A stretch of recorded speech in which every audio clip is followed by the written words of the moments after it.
America. I am now live at Lex Pride, also known as the Lindell event. And we're going to do a quick interview. Can we flip the camera?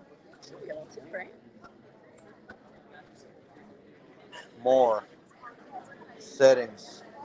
Camera. Back camera. There we go. Bam. Sure. Okay. There it is. All right. Okay. Ready.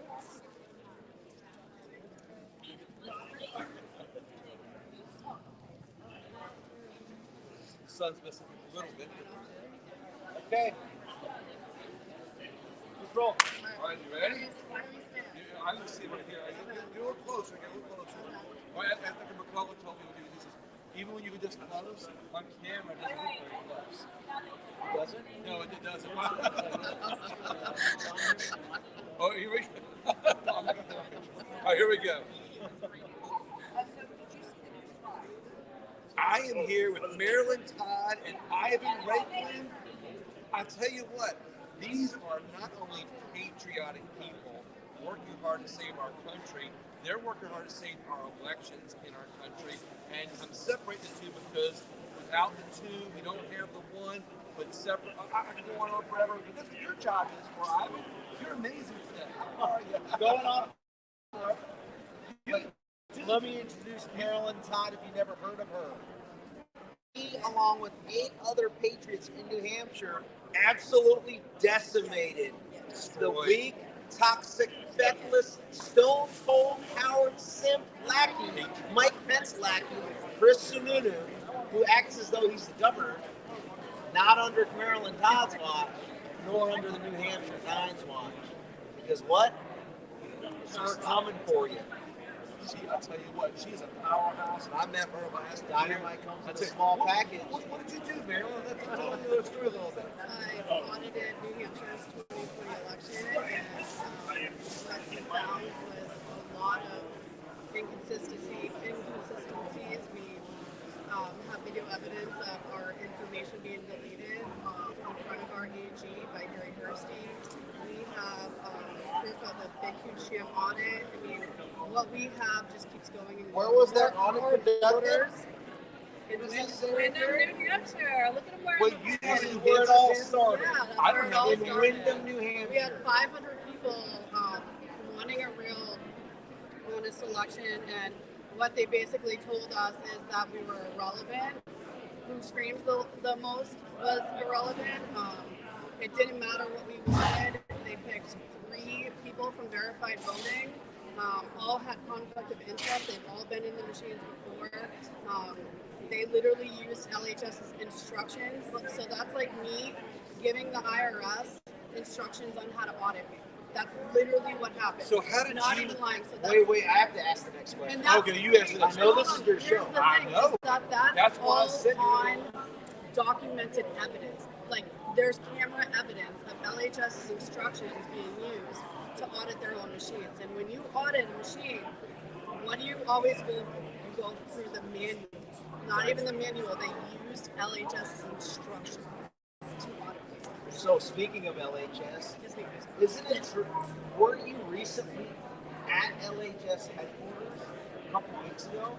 Didn't you confront someone at LHS headquarters? Can you tell us a little bit about that? Actually, the great mischievous Ivan the Great actually is the one who we both went with Dan Richards, huge patriot, huge constitutional person in New Hampshire. Shout out to him. We all went to LHS. We tried to Salem, New Hampshire. Salem, New Hampshire, which is usually a Which is remote. It's usually that's Salem now. So you usually. Oh, these people.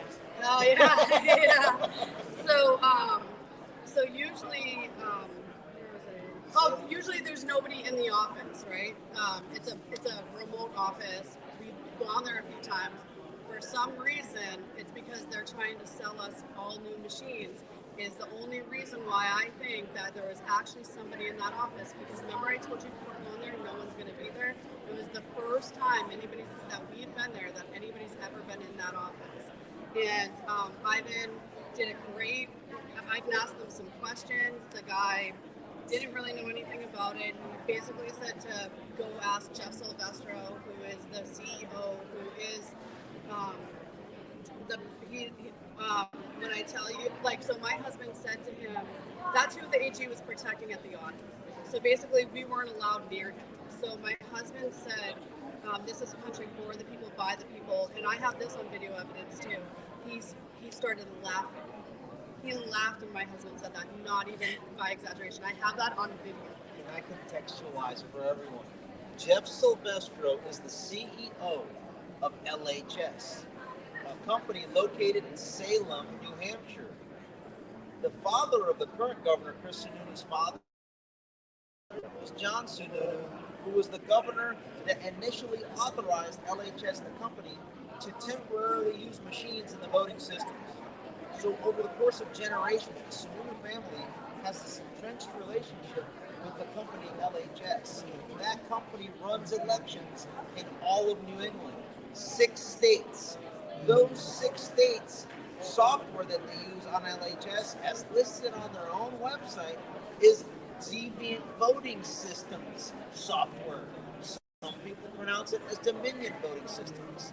Okay? What's interesting here is... And that means in the collective, the 28 states of Deviant Voting Systems matched with the LHS's 6, 34 states in some way, shape, or form are touched by an electoral system software company that was just in receipt of a $787 million settlement, other people call it a bribe or a payoff, by none other than Rupert Murdoch and Paul Ryan's company known as Faux News.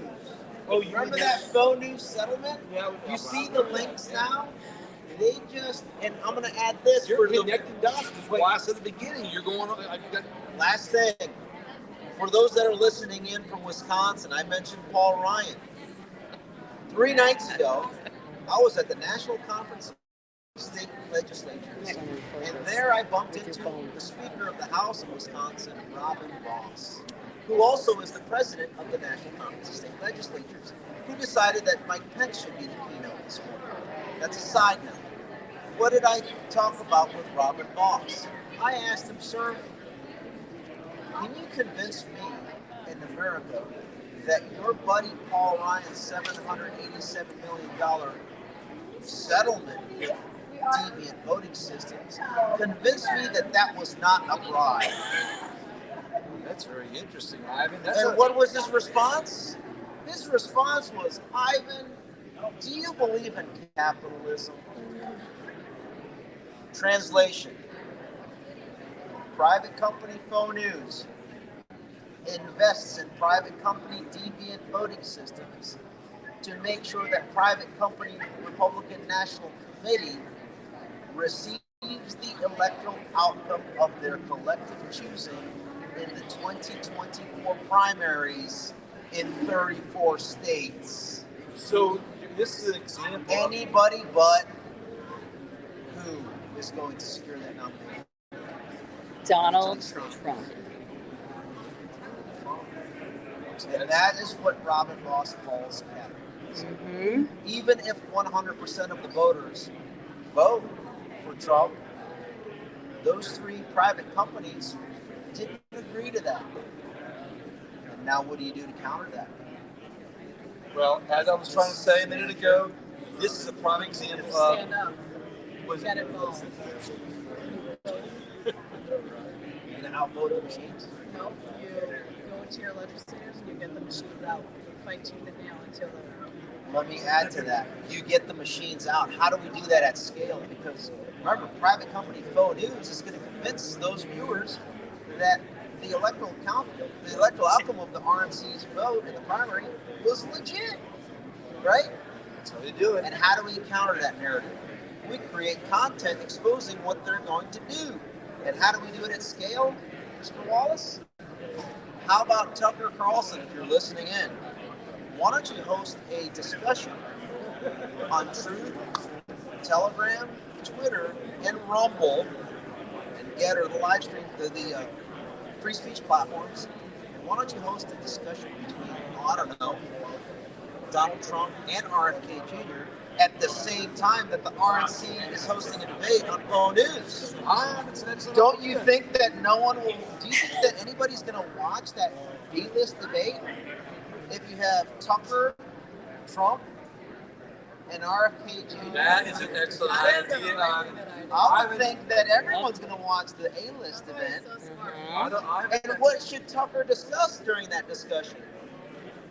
How about asking the question, hey, what's the downside of going to one day, on paper, hand-counted, voter ID, voting systems in the 34 states that deviant voting systems just basically settled with my old employer to fire me from?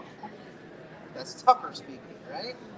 You see how Tucker would be very interested in getting back at those that just fired him? That would be an amazing story. And don't you think that Donald Trump would like to have maximum viewership?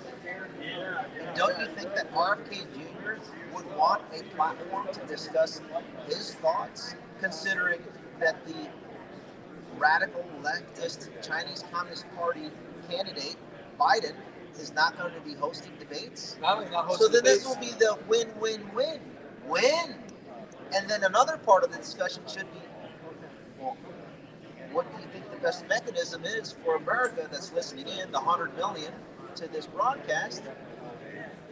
Why don't you just go ahead and contact your state rep and your state senator and basically apply the maximum level of peaceful, patriotic, moral, and ethical pressure to tell them you either go off of machines and conduct a legitimate election that is commensurate with our interests, not the bots, machines, software, or the three companies that I mentioned interests, but the will of the people.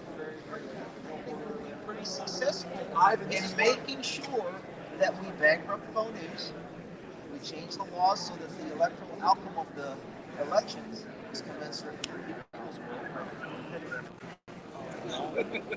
This is what I bring you on, because people get informed on a lot of things that they don't hear, and not the mainstream news, but they don't get enough of your information that you've got. And this is how we get more people motivated that aren't aware of what's happening, and how we get them involved and let them know that our elections are at risk. How can we fix them? Information like that shows people. And one more time. And then we're going to wrap up. Remember, there are going to be multiple debates that the RNC hosts, right? Well, how about we have one of those debates at the same time that the B-list debate is going on Faux News?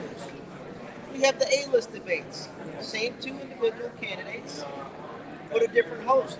So let's have Mike Lindell host one of those debates. That would be interesting. Let's have Steve Bannon host another debate. Let's have the Tucker Carlson debate, and let's have Joe Rogan host another debate. And maybe if there's 5, let's just have Elon Musk host that. This is a way to get some better questions that are not as political, that are more oriented towards solutions instead of free speech starts to happen. I like the free speech. Boom! With that, I gotta drop the mic even though I don't even have it in Maryland. We don't want to drop the mic because it might break it. Get involved, get the machines out, do your part. If we all stand together, then we will win. And that's what it's going to boil down to. Just be the people, no politician's going to save you. Fight for yourself, fight for your children, and God bless you. I can't say any better than that. I'm dropping the mic. You're still live if you want to finish it. You guys are awesome. All right, I think we're going to end the broadcast. That was awesome. You guys,